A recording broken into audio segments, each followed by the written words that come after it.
নমস্কার। পশ্চিমবঙ্গ আজ এক ঐতিহাসিক সন্ধিক্ষণে দাঁড়িয়ে। চায়ের ঠেক থেকে শুরু করে সোশ্যাল মিডিয়া সব জায়গাতেই একটা প্রশ্ন ঘুরে বেড়াচ্ছে, এই রাজ্যে যদি বিজেপি ক্ষমতায় আসে তবে কি হবে। অনেকে বলছেন বিজেপি এলে বাঙালির বাঙালিত্ব নাকি হারিয়ে যাবে, আবার অনেকে বলছেন যে এটাই হবে রাজ্যের উন্নয়নের শেষ সুযোগ। কিন্তু আবেগ আর রাজনৈতিক প্রচারের বাইরে দাঁড়িয়ে তথ্যের ভিত্তিতে আমরা কি কখনো ভেবে দেখেছি যে বিজেপি শাসিত অন্য রাজ্যগুলোর অবস্থা আসলে কেমন? মাছ খাওয়া থেকে শুরু করে নারী নিরাপত্তা কিংবা কর্মসংস্থান সবকিছুই কি আসলে বদলে যাবে? আজকের ভিডিওতে আমরা কোনো পক্ষ না নিয়ে স্রেফ সরকারি তথ্য ও পরিসংখ্যান দিয়ে বিশ্লেষণ করব পশ্চিমবঙ্গের ভবিষ্যৎ সম্ভাবনাকে। আপনি কি মনে করেন পশ্চিমবঙ্গ এক বড় পরীক্ষার মুখে? কমেন্টে আপনার মতামত অবশ্যই জানাবেন। সব থেকে বড় যে ন্যারেটিভ বা প্রচার চলে তা হলো বিজেপি একটি অবাঙালিদের দল বা হিন্দি বলয়ের দল। কিন্তু ইতিহাসের পাতা উল্টে দেখুন, বিজেপির যে মূল স্তম্ভ জনসংঘ তার প্রতিষ্ঠান কে ছিলেন? তিনি ছিলেন কিংবদন্তি বাঙালি ডক্টর শ্যামাপ্রসাদ মুখোপাধ্যায়। আজ দিল্লির কেন্দ্রীয় অফিস থেকে শুরু করে রাজস্থানের যে কোনো বিজেপি কার্যালয়ে গেলে আপনি একজন বাঙালির ছবি সবার আগে দেখতে পাবেন। অথচ মজার বিষয় হলো বাঙালির তৈরি দল বাঙালির কাছেই অনেক সময় ব্রাত্য বলে পরিচিত হয়। এটা কি দলের ব্যর্থতা নাকি বিরোধীদের সার্থক প্রচার? ভাবুন তো, কংগ্রেস বা সিপিএম এরাও তো সর্বভারতীয় দল, তাহলে বিজেপিকে নিয়ে আলাদা ভয় কেন? বিজেপি এখন ভারতের 28টি রাজ্যের মধ্যে বহু রাজ্যে এককভাবে অথবা জোট বেঁধে ক্ষমতায় আছে। তাহলে কি সেই রাজ্যগুলোতে স্থানীয় সংস্কৃতি মুছে গেছে? উত্তরটা খুঁজবো আমাদের পরবর্তী পয়েন্টে। নির্বাচনী সভায় প্রায় শোনা যায় বিজেপি এলে বাঙালিকে নিরামিষাশী হতে হবে, কিন্তু তথ্য কি বলছে? সরকারি রিপোর্ট অনুযায়ী ভারতের সবচেয়ে বেশি মাছ খাওয়া হয় যে রাজ্যে, সেটা হলো বিজেপি শাসিত ত্রিপুরা। ত্রিপুরার মানুষের 99% প্রায় এখানে মাছ ভক্ষণ করেন। দ্বিতীয় স্থানে মণিপুর এবং তৃতীয় স্থানে আসাম। এই যে নামগুলো বললাম, এই প্রতিটি রাজ্যেই কিন্তু বিজেপি ক্ষমতায় আছে। আশ্চর্যের বিষয় হলো মাছ খাওয়ার দৌড়ে আমাদের পশ্চিমবঙ্গ 6ষ্ঠ স্থানে নেমে গেছে, যেখানে কেরালা বা ত্রিপুরার মানুষ তালিকায় একেবারে অনেক উপরে রয়েছে। তাহলে মাছ বন্ধ হয়ে যাবে, এই তত্ত্ব কি স্রেফ ভয় দেখানোর রাজনীতি? আপনারা যারা ত্রিপুরা বা আসামে গিয়েছেন তারা কি সেখানে মাছের আকাল দেখেছেন? জানান আমাদের কমেন্ট বক্সে। রাজনীতির মূল কথা হওয়া উচিত রুটি এবং রুজি। বেকারত্ব নিয়ে আমরা প্রায় বিতর্ক শুনি, তথ্যের দিকে তাকালে দেখা যায় সব থেকে কম বেকারত্বের হার কিন্তু বিজেপি শাসিত মধ্যপ্রদেশে 0.9% এবং গুজরাটে 1.1%। অন্যদিকে শিক্ষিত বেকারের সংখ্যা সব থেকে বেশি কিন্তু কেরালায় আবার বাম শাসিত সরকার রয়েছে। অর্থনীতির দিকে তাকালে ভারতের বৃহত্তম 5টি অর্থনৈতিক শক্তির মধ্যে 3টি বিজেপি শাসিত, মহারাষ্ট্র, উত্তরপ্রদেশ এবং গুজরাট। পশ্চিমবঙ্গ কি এই অগ্রগতির মিছিলে পিছিয়ে পড়েছে, নাকি রাজ্যের নিজস্ব অর্থনৈতিক মডেল বেশি কার্যকরী? বিশ্লেষণটি বেশ জটিল, কারণ পশ্চিমবঙ্গের জিডিপি বাড়লেও বড় শিল্পায়নের অভাবে কিন্তু নতুন সরকার এখনো পূরণ করতে পারেনি। এই হলো সব থেকে বড় প্রশ্ন এখন। নারী নিরাপত্তা বর্তমানে পশ্চিমবঙ্গের সব থেকে বড় স্পর্শকাতর ইস্যু। আরজি কর থেকে শুরু করে কামদুনি বিচারহীনতার অভিযোগ বারবার ওঠে পশ্চিমবঙ্গে। অন্যদিকে বিরোধীরা হাতরাস বা উত্তরপ্রদেশের উদাহরণ দেন, কিন্তু 2025 সালের সাম্প্রতিক রিপোর্ট অনুযায়ী ভারতের সব থেকে নিরাপদ রাজ্য কোনটি জানেন? সেটি হলো সিকিম, যেখানে বিজেপি জোট সরকার রয়েছে। এমনকি নিরাপদ শহরের তালিকায় কলকাতার চেয়েও এগিয়ে রয়েছে কোহিমা বা মুম্বাইয়ের মতো শহর। উত্তরপ্রদেশে অপরাধের সংখ্যা বেশি হলেও অপরাধীদের দমনে কড়া ব্যবস্থা নেওয়ার একটি ভাবমূর্তি বিজেপি তৈরি করবার চেষ্টা করেছে। পশ্চিমবঙ্গে কি নতুন কোনো শাসন যা নারী নিরাপত্তা সুনিশ্চিত করতে পারবে? বিজেপি এলে হিন্দি ভাষা চাপিয়ে দেওয়া হবে, এই অভিযোগ কিন্তু দীর্ঘদিনের।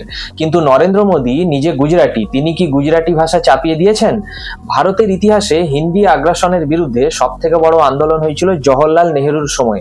আসলে আমরা কি আমাদের নিজেদের অবহেলায় বাংলাকে বিপন্ন করছি না? আজ কলকাতার কয়েকজন বাঙালি বাবা মা তাদের সন্তানকে বাংলা মিডিয়াম স্কুলে কি পাঠান?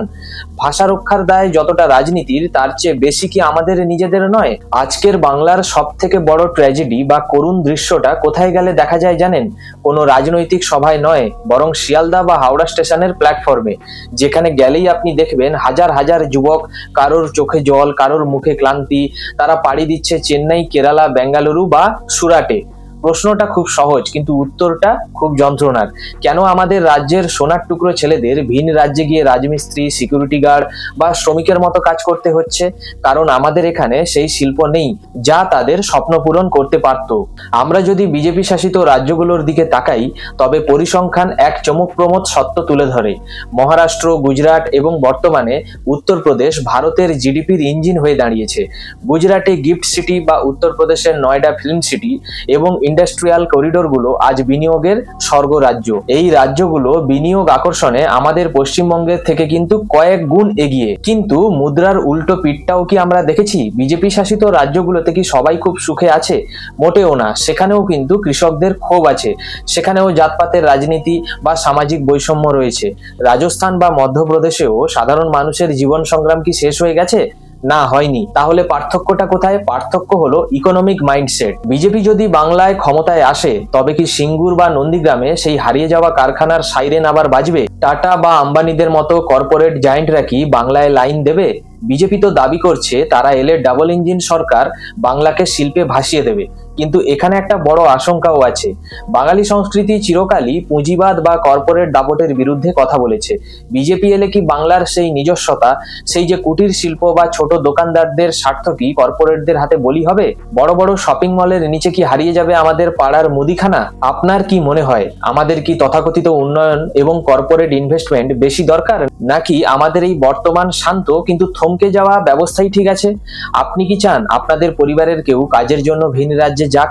কমেন্টে আপনার যন্ত্রণার কথা, বা আপনার বাড়িতে যদি কেউ বাইরে গিয়ে থাকে তাহলে সেই যন্ত্রণার কথা অবশ্যই আমাদের জানাবেন। যদি বাংলায় বিজেপি সরকার গঠিত হয়, তবে দীর্ঘমেয়াদী উন্নতির জন্য তাদের নিম্নলিখিত 5টি পয়েন্টে কাজ করা বাধ্যতামূলক। প্রথমটি হলো শিল্পের পুনরুজ্জীবন ও সিঙ্গুর নন্দীগ্রাম জট খোলা। রাজনৈতিক ইগো সরিয়ে রেখে বড় শিল্পগোষ্ঠীকে বাংলায় ফিরিয়ে আনা এবং বন্ধ হয়ে যাওয়া চটকল ও কারখানাগুলোর আধুনিকরণ করা। পরিযায়ী শ্রমিকের জন্য রিভার্স মাইগ্রেশন নীতি। যারা ভিন রাজ্যে কাজ করছেন তাদের অভিজ্ঞতাকে কাজে লাগিয়ে স্থানীয় স্তরে কর্মসংস্থান তৈরি করা, যাতে তাদের আর ঘর ছাড়তে না হয়। কৃষি ও টেকনোলজিক্যাল মেলবন্ধন। উত্তরপ্রদেশ বা হরিয়ানার মতো উন্নত কৃষি প্রযুক্তি বাংলায় আনা এবং আলু বা ধান চাষীদের জন্য সরাসরি বিপণন ব্যবস্থা তৈরি করা, অর্থাৎ যেটাকে আমরা cold storage and food processing বলি। রাজনৈতিক হস্তক্ষেপ মুক্ত শিল্প ও নিয়োগ করা। শিক্ষক নিয়োগ থেকে শুরু করে সরকারি চাকরির পরীক্ষায় স্বচ্ছতা ফিরিয়ে আনা এবং কাটমানি সংস্কৃতি পুরোপুরি বন্ধ করে মেধাকে যোগ্য সম্মান দেওয়া। আর পঞ্চম পয়েন্ট হলো বাঙালির আবেগের মর্যাদা, অর্থাৎ বিজেপিকে প্রমাণ করতে হবে তারা বহিরাগত নয়, তারা বাংলা ভাষা, সাহিত্য, বাঙালির নিজস্ব উৎসবগুলোকেও রাজনৈতিক উদ্দেশ্যে ব্যবহার না করে সেগুলোর উৎকর্ষ সাধনে কাজ করবে। নারী নিরাপত্তা আজ বাংলার কোনো রাজনৈতিক স্লোগান নয়, বরং প্রতিটি পরিবারের এক জ্বলন্ত আগ্নেয়গিরি। আরজিকর থেকে কামদুনি, পার্ক স্ট্রিট থেকে হাঁসখালি, বিচারের আশায় বছরের পর বছর ধরে দীর্ঘ অপেক্ষা বাঙালির শিরদাঁড়া আর মন দুটোকেই ভেঙে দিয়েছে। একটা সময় ছিল যখন বলা হতো পশ্চিমবঙ্গই মেয়েদের জন্য সব থেকে নিরাপদ, কিন্তু আজ কি আমরা বুক ঠুকে সেই দাবি করতে পারি? এখন প্রশ্ন হলো, বিরোধী দল হিসেবে বিজেপি সেই নিরাপত্তার প্রতিশ্রুতি দিচ্ছে ঠিকই, তাদের শাসিত রাজ্যগুলোতেও মেয়েরা কতটা সুরক্ষিত এটাও কিন্তু প্রশ্ন আসছে। ন্যাশনাল ক্রাইম রেকর্ডের 2025-এর সাম্প্রতিক তথ্য বিশ্লেষণ করলে দেখা যায় ভারতের সব থেকে নিরাপদ শহরগুলোর তালিকায় এখন মেঘালয়ের শিলং বা অন্ধ্রপ্রদেশের বিশাখাপত্তনমের মতো শহরগুলো, এইগুলোর নাম কিন্তু উপরে উঠে আসছে। এমনকি উত্তরপ্রদেশ, যা একসময় অপরাধের স্বর্গ রাজ্য বলে পরিচিত ছিল, সেখানেও এখন জিরো টলারেন্স পলিসির কথা বলা হচ্ছে। ফাস্ট ট্র্যাক কোর্ট তৈরি করে অপরাধীদের দ্রুত সাজা দেওয়ার একটি পরিকাঠামো তারা গড়ে তোলবার চেষ্টা করছে। কিন্তু এখানেই কি সমস্যার সমাধান? একেবারেই না, মুদ্রার উল্টো পিঠও আছে। বিজেপি শাসিত রাজ্যগুলোতেও হাতরসের মতো ঘটনা আমাদের পিছু ছাড়ে না। সেখানেও কি ক্ষমতার দাপটে সত্য চাপা দেওয়ার চেষ্টা হয় না? অবশ্যই হয়। তাহলে বাংলার মানুষ কেন বদল চাইবে? আসল প্রশ্নটা হলো ইনস্টিটিউশনাল ইন্ডিপেন্ডেন্স বা প্রতিষ্ঠানের স্বাধীনতা নিয়ে। বাংলায় যদি বিজেপি ক্ষমতায় আসে, তবে কি লালবাজার বা ভবানী ভবন রাজনৈতিক প্রভুদের আজ্ঞাবহ হওয়া বন্ধ করবে?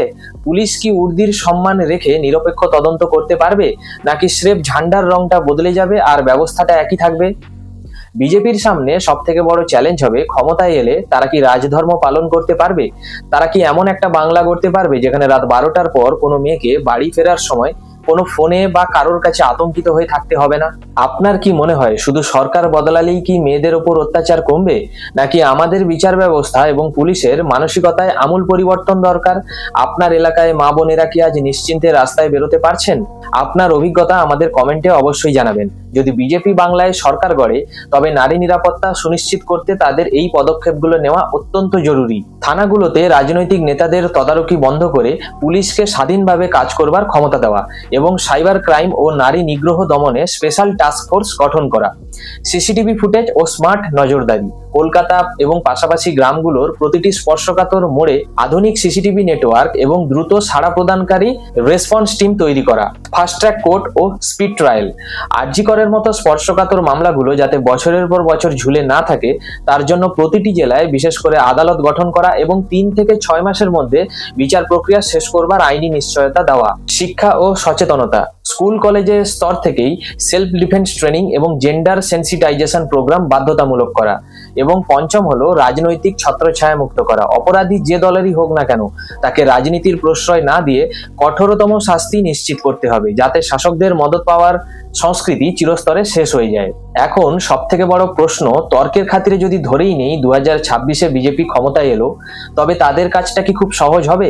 একদমই না, বরং চ্যালেঞ্জটা হবে আরো কঠিন। আমাদের দীর্ঘ বিশ্লেষণ ও জনতার উপর ভিত্তি করে আমরা 5টি পয়েন্টের একটি রোডম্যাপ তৈরি করেছি, যা একটি নতুন সরকারের জন্য বাধ্যতামূলক হওয়া উচিত। প্রথমটি হলো বাঙালি সেন্টিমেন্ট ও সংস্কৃতি রক্ষা।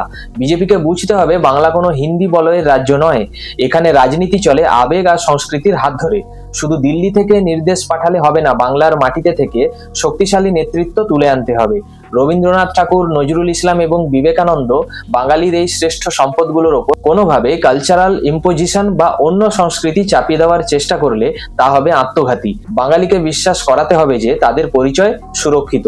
শুধু সোনার বাংলা বললে হবে না, কাজ করে দেখাতেও হবে। আইটি সেক্টর থেকে শুরু করে বড় ম্যানুফ্যাকচারিং হাব বাংলায় শিল্পের জোয়ার আনা খুবই জরুরি। আমাদের মেধা কেন বেঙ্গালুরু ও হায়দ্রাবাদে গিয়ে অন্য রাজ্যের জিডিপি বাড়াবে? বিজেপি সরকারকে এমন পরিবেশ তৈরি করতে হবে যাতে বাংলার ছেলেমেয়েরা নিজের ঘরে ফিরে এসে সসম্মানে কাজ করতে পারে। আমরা দেখেছি দশকের পর দশক ধরে পুলিশ কিভাবে শাসক দলের ক্যাডারের মতো কাজ করছে। এই ব্যবস্থার আমূল পরিবর্তন চাই। পুলিশকে দিতে হবে পূর্ণ স্বাধীনতা। অপরাধী কোনো দলের সেটা না দেখে, অপরাধী যে দলেরই হোক না কেন সেটা না দেখে, শুধু তার অপরাধ দেখে যেন ব্যবস্থা নেওয়া হয়।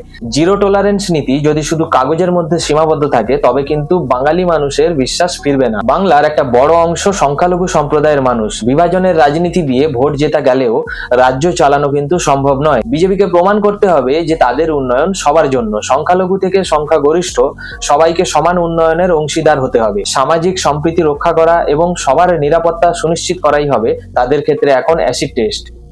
আয়ুষ্মান ভারত হোক বা পিএম কিষাণ, কেন্দ্রীয় প্রকল্পগুলো কেন বাংলার সাধারণ মানুষের দোরগোড়ায় পৌঁছবে না? ক্ষমতার দড়ি টানাটানিতে সাধারণ মানুষের ভোগান্তি বন্ধ করতে হবে। স্বাস্থ্য পরিকাঠামো এবং গ্রামীণ রাস্তাঘাটের উন্নয়ন কেন্দ্র এবং রাজ্যের সমন্বয়ে এক নতুন অধ্যায় শুরু করার অবশ্যই প্রয়োজন। যদি বিজেপি শাসনে আসে, তবে তাদের সাফল্যের মূল চাবিকাঠি হবে এই 5টি স্তম্ভ। বাঙালির কৃষি ও ভাষাকে সর্বোচ্চ অগ্রাধিকার দেওয়া, কর্মসংস্থান তৈরির মাধ্যমে ব্রেইন ড্রেন বা মেধা পাচার বন্ধ করা, নিয়োগ দুর্নীতি বন্ধ করে স্বচ্ছ নিয়োগ প্রক্রিয়া চালু করা, আইন শৃঙ্খলার প্রশ্নে কোনো আপোষ না করা, নারী নিগ্রহ বা বড় অপরাধের ক্ষেত্রে ফাস্ট ট্র্যাক কোর্টের মাধ্যমে 3 থেকে 6 মাসের মধ্যে শাস্তি দেওয়া নিশ্চিত করা। আপনার কি মনে হয় যে রোড ম্যাপ এটা বাস্তবায়ন করা কি সম্ভব, নাকি এগুলো শুধুই নির্বাচনের স্বপ্ন হয়ে থেকে যাবে? আপনার মতামত আমাদের জন্য খুবই গুরুত্বপূর্ণ। নিচের কমেন্টে অবশ্যই জানাবেন। ভিডিওর শেষে এসে একটা কথা খুব পরিষ্কারভাবেই বলা দরকার, গণতন্ত্রে কোনো দলই কিন্তু শেষ কথা নয়। শেষ কথা হলো জনতার জনার্দন, অর্থাৎ আপনি। পরিবর্তন আসবে কি আসবে না, বিজেপি লালবাজারে পৌঁছবে নাকি ঘাসফুল শিবির তাদের দুর্গ ধরে রাখবে, তা কোনো জ্যোতিষী বা রাজনৈতিক বিশ্লেষক ঠিক করতে পারে না। এটা ঠিক করেন আপনি এবং আপনার একটা আঙুলের ছাপ। তবে মনে রাখবেন, কোনো রাজনৈতিক দলই ম্যাজিক জানে না। কেউ আপনার জন্য রাতারাতি স্বর্গ নামিয়ে আনবে না। আমাদের নাগরিক হিসেবে কাজ হলো আবেগের জোয়ারে না ভেসে সঠিক তথ্য আর পরিসংখ্যানের কাটছাড়া করে সিদ্ধান্ত নেওয়া। আজকের দীর্ঘ বিশ্লেষণে আমরা দেখেছি বিজেপি শাসিত রাজ্যগুলোতে যেমন উন্নয়নের কিছু মডেল আছে, তেমনি আছে কিছু সীমা সীমাবদ্ধতাও। আর পশ্চিমবঙ্গের বর্তমান ব্যবস্থার যেমন কিছু সাফল্য আছে, তেমনি আছে গভীর কিছু ক্ষতও। আমরা দেখিয়েছি মাছ খাওয়া নিয়ে ভীতি কতটা অমূলক, আবার দেখিয়েছি নারী নিরাপত্তা নিয়ে উদ্বেগ কতটা বাস্তব। প্রশ্নটা আপনাদের কাছে, আপনি কি মনে করেন বিজেপি বাংলায় এলে অবস্থার আমূল পরিবর্তন হবে? শিল্প কি ফিরবে? কর্মসংস্থান হবে? নাকি আপনি মনে করেন বর্তমান সরকারই উন্নয়নের সঠিক পথে আছে এবং তাদের আরো সময় দেওয়া উচিত? আজকের এই আলোচনা যদি আপনার চিন্তার খোরাক জায়গায়, যদি মনে হয় যে এই তথ্যগুলো আপনাদের পরিচিত মানুষদের জানা দরকার, তবে ভিডিওটি অবশ্যই শেয়ার করবেন। আমরা চাই সুস্থ বিতর্ক, কোনো গালিগালাজ বা অন্ধ সমর্থন নয়, বরং যুক্তিসঙ্গতভাবে আপনার মতামত নিচের কমেন্টে জানান। আপনাদের প্রতিটি কমেন্ট পড়বার আমি চেষ্টা করব। মনে রাখবেন, নেতা বা দল আসবে যাবে, কিন্তু এই বাংলাটা আমাদের সবার। বাংলার ভবিষ্যৎ কোনো ইস্তেহারে লেখা নেই, বাংলার ভবিষ্যৎ লেখা আছে আমার আপনার সচেতনতায়। ভালো থাকুন, সুস্থ থাকুন, সিদ্ধান্ত নেওয়ার আগে অবশ্যই চিন্তা করুন। দেখা হবে পরবর্তী কোনো বিশ্লেষণে। পরের ভিডিওর জন্য তৈরি থাকুন।